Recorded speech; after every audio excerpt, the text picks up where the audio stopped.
You can see I'm at the Bayside Marina, and okay, so when I'm coming here, I'm on YouTube, and this is not the typical channel we broadcast live from at Real Progressives, but we're trying to encourage our users from Facebook, our wonderful community there, and fans to join us over at our YouTube channel.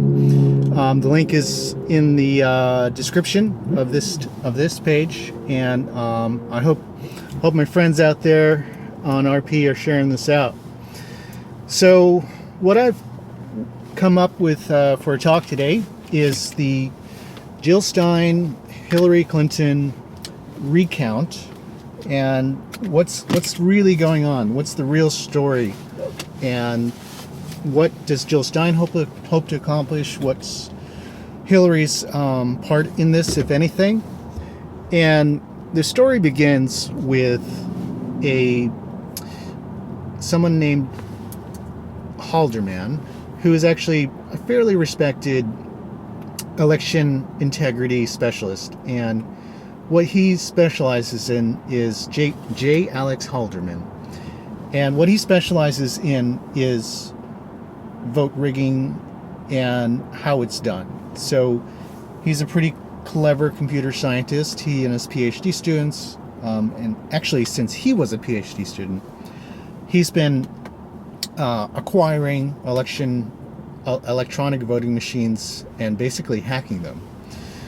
Now, Halderman came up with this somewhat spurious argument that the elections in the states of Wisconsin, Michigan, and Pennsylvania may have evidence that the exit poll data, comparing that with the electronic machines, the counties with electronic machines with paper records, those state counties, and you can look at them right here.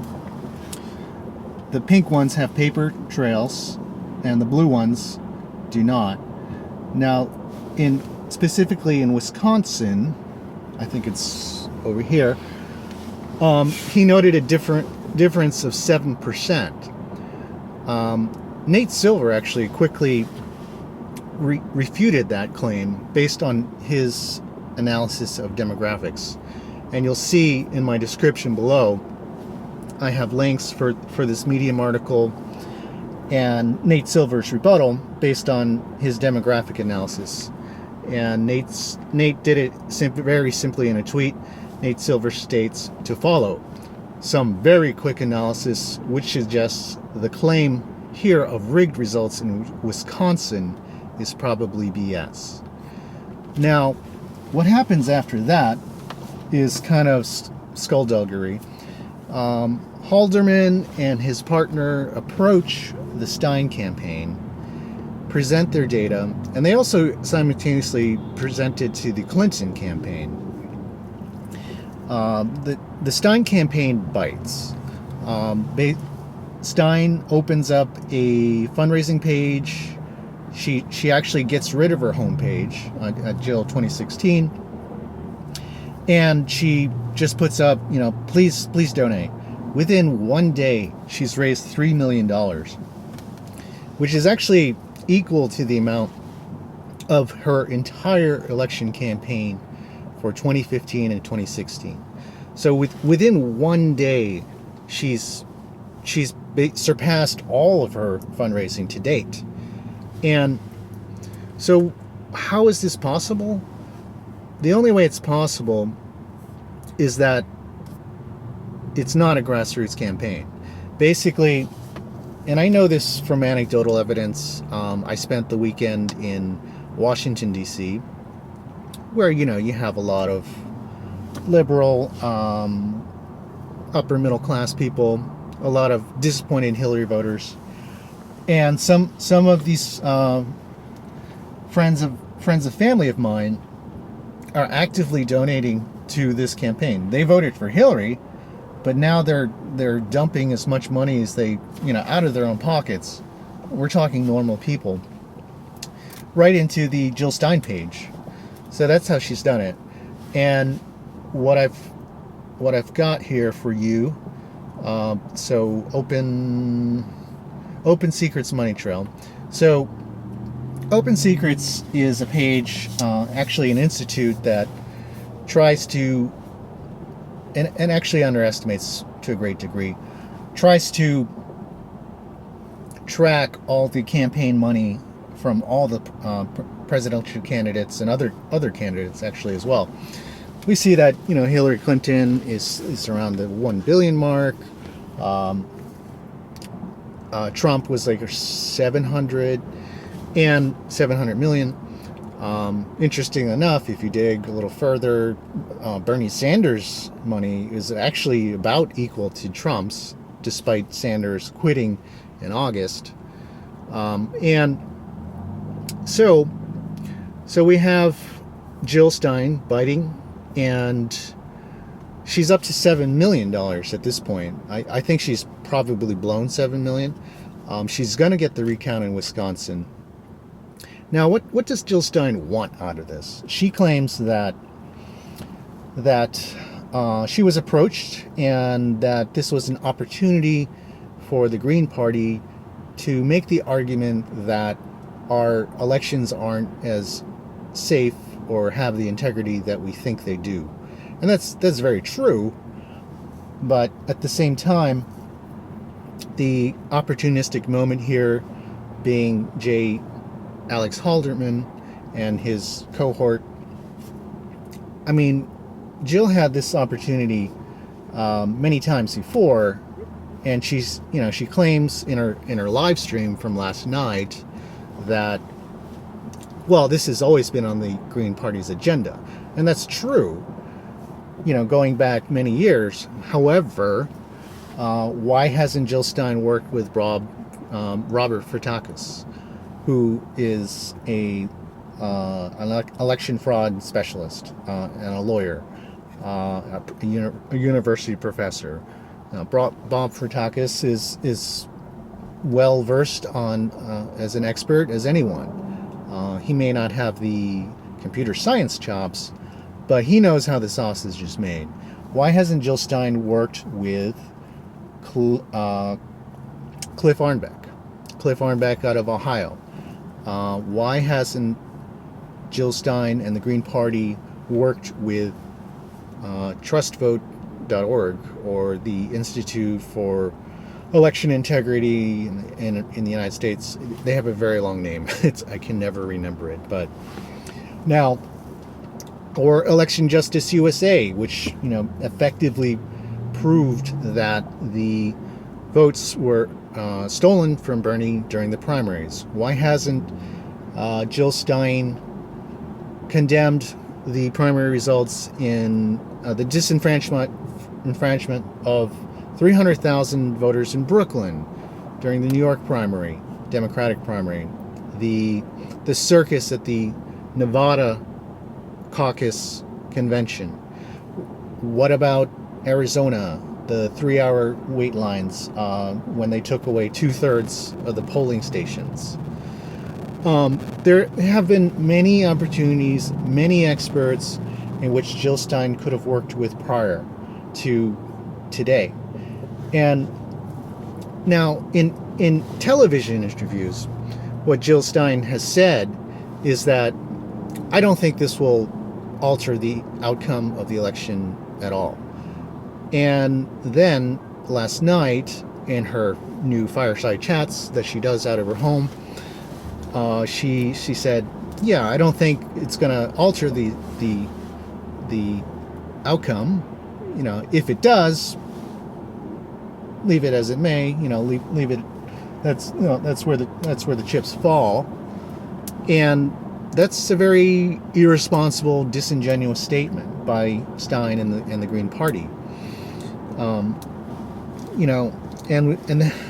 to boot, we have Hillary Clinton joining in the effort, despite clear instructions from the White House and Obama for Clinton not to do this. After all this talk of Hillary demanding Trump abide by the outcome of the election, come hell or high water, this smooth transition of power that everyone talks about, which is actually some sort of construct. I'm not actually certain that it's in the Constitution. It seems like a media buzzword. It seems like a invented thing that we must abide by. I don't know what law is behind that term. Now, so we have, before Jill Stein started working with Hillary Clinton, we don't know the actual arrangement between the Clinton campaign and the Stein campaign. We have Jill Stein on the attack on Twitter, both to Clinton and Trump. And I just caught a Mashable article, which is in the links below in the description. Jill Stein is now blasting Hillary Clinton, and Twitter is very confused. And you'll just see a slew of Twitter's tweets that Jill Stein on the attack on Clinton.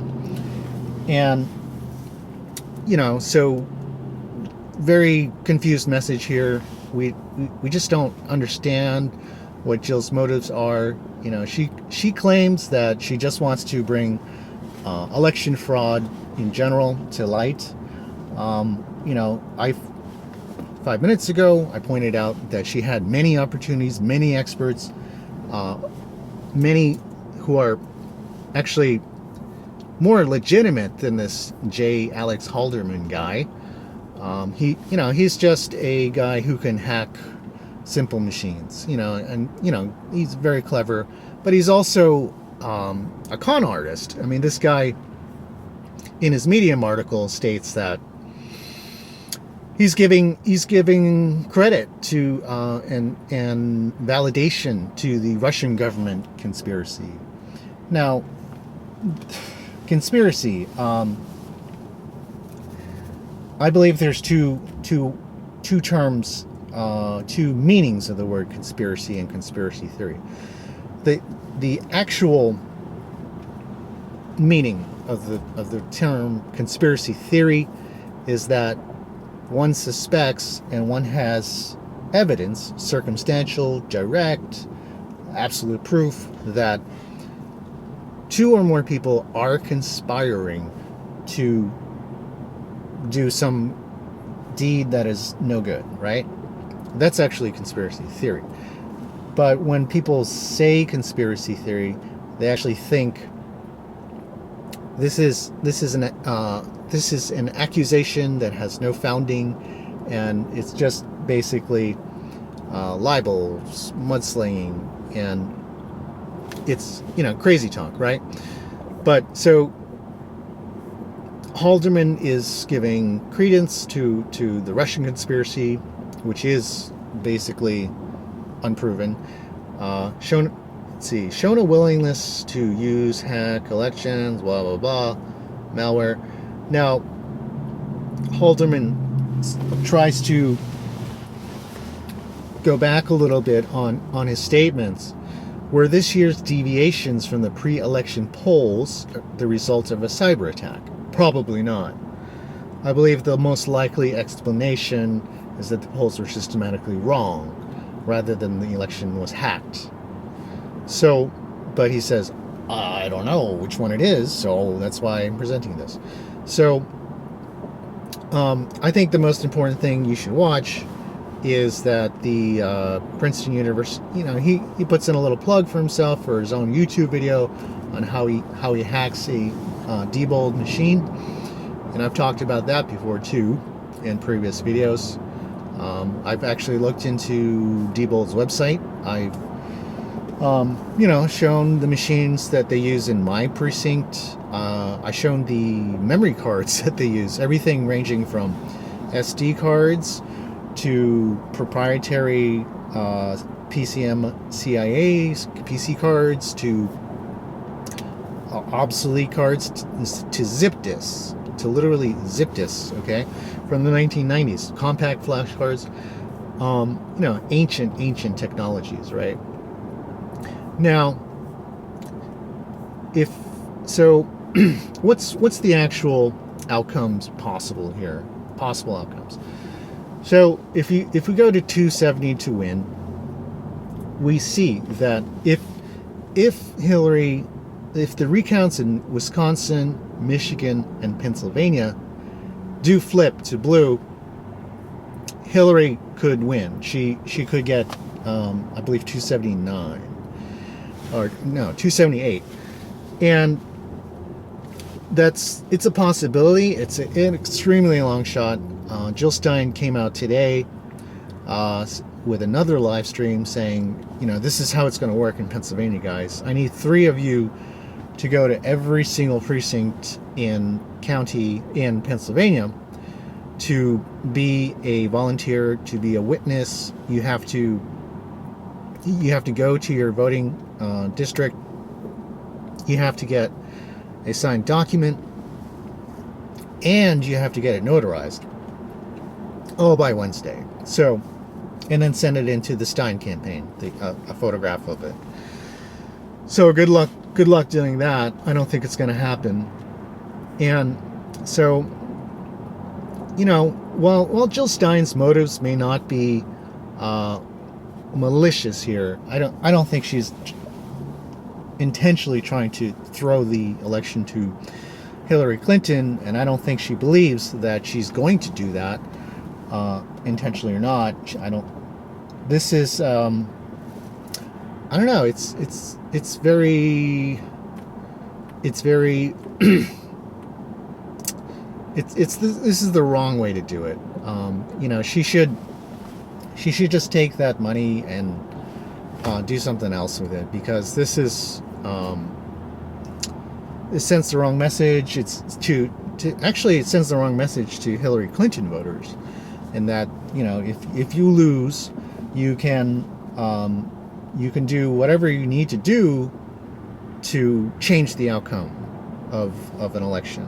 That's not democracy. This is foolishness. And what actually needs to happen is the entire system of voting needs to be redone.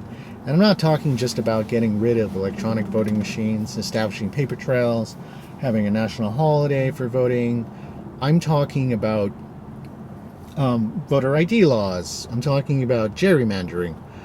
I'm talking about everything. Rigging means activities that are done prior to election day to change, the outcome of an election illegitimately. And that's what needs to happen. So I think, Jill Stein should concentrate her efforts on getting rid of electronic voting machines in Pennsylvania, for instance, where 80% of the machine districts in Pennsylvania do not have optical scanners. They use the touchscreen technology, which there's no backup of the votes. So those are inherently suspect, immediately suspect. So that's where we stand. I feel bad for people who are giving their money. They're wasting it. This is a lot of money. This is $7 million, and it's going to accomplish nothing. If Jill Stein thinks that she's going to give a lot of focus on the issue of election fraud, she's wrong. She's only giving a voice to the losers of this election who think that their candidate is the real president. And it's simply not true. And of course, if you actually believe that, you should also preface that, I'm talking to you, Jill Stein. You should, if you think there's a possibility that Hillary Clinton is the legitimate president-elect of the United States, you must preface that with the statement that there was far more suspect elections going on in the states of Nevada, Arizona, New York, California, and so on during the primaries. I'm of the belief that Bernie Sanders is actually the Democratic nominee for president. So right off the bat, I don't believe that Hillary Clinton is going to be, is or ever would be the legitimate president-elect, even if she were to miraculously walk out of this with the vote counts in the 3 states going her way. And finally, Jill Stein, if you were, if you are who you say you are, and you want to just, figure out what the truth is in these 3 states, why choose 3 red states? Why haven't you looked at Nevada? A state that was actually polling towards Trump up until election day. What about Colorado? What about those 2 states? 2 blue states that could have very easily gone red. And, but why haven't you called any recounts there? So that's the story, guys. There's nothing terribly malicious going on, but there's a lot of bad messaging. The whole issue of election fraud is not getting told. This is basically the worst communication job that Jill Stein has ever done. The greatest disservice to the issue of election fraud that I think she's done. And she's misleading people. She's doing it unintentionally, but she's, at the same time, she's being extremely opportunistic and wrong-headed about it. So, J. Alex Halderman, he's okay. I think he should stick to what he knows, which is how to rig an electronic voting machine, and leave the election fraud stuff to experts like Bob Fertakis, like Cliff Arnbeck, like Election Justice USA, like votetrust.org, and so on. So, all right, guys, this has been fun. I'll give you another shot of the Long Island Sound here, if I can get the camera to flip over. And yeah, it's a nice day. I'm gonna head back to Boston and maybe touch base with you later on Facebook. So please do subscribe to our new, well, not new, but our fledgling YouTube channel. We want your support there. Thank you so much for supporting us on Patreon. We're very pleased to announce that we have reached the $1,000 a month mark. So those are pledged donations on a monthly recurring basis, which is, the sustainable growth that we need to continue our work. We're basically all volunteers now. I do this for free. All of us do it for free. None of us are paid. We're struggling here to get you the correct analysis on the issues of the day, and connect the current events to the larger issues, actionable issues that we can corral and organize around. Even welcome more people into the fold who aren't quite, aware of the larger issues that are, enveloping their lives. So you're an awoke person. We're awoke people, and we just want to keep this going. So you subscribing to our YouTube channel greatly helps us. And thank you for all the energy that you bring to our conversations and the donations. Very much appreciated. So all the links of our social media outlets are in the bottom of the description of this YouTube live, and I hope you enjoyed it. So I'm sorry I didn't get to. Maybe I can see the comments here. Can I see the comments? Oh yeah. What about New Hampshire? Wow, look at this. This is great. I didn't know you could see comments. So I got Sandy here. She doesn't want to take advantage of the fort. Whoa. I needed to do this before. Is it for the 5% in federal funding? No, it's not. I mean, she's not going to get the 5%. I mean, I'd be shocked if she did. Explain 2004. Bob Fertakis and Cliff Arnbeck did a great job on explaining 2004. The stealing of Ohio by Karl Rove, actually. So, well, actually, it was a gaffe on Fox News. Cliff Arnbeck describes it well. He and his team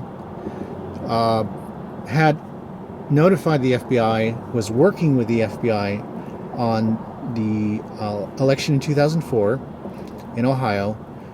Karl Rove thought he had Ohio in the bag, and when Fox News called it for the Democrats, he was shocked, and he was so shocked that he had Megyn Kelly walk backstage into the data guy's pool and had her confirm it. He didn't know, Karl Rove, that the rigging was off, that the game was up. So, all right. So I think I should get off. We've got Sandy Scholes following me at 3:30. And she's going to be talking about the federal land grab, part 1. So, all right, guys. Thank you again. And please subscribe and share. All right. See you later. Bye.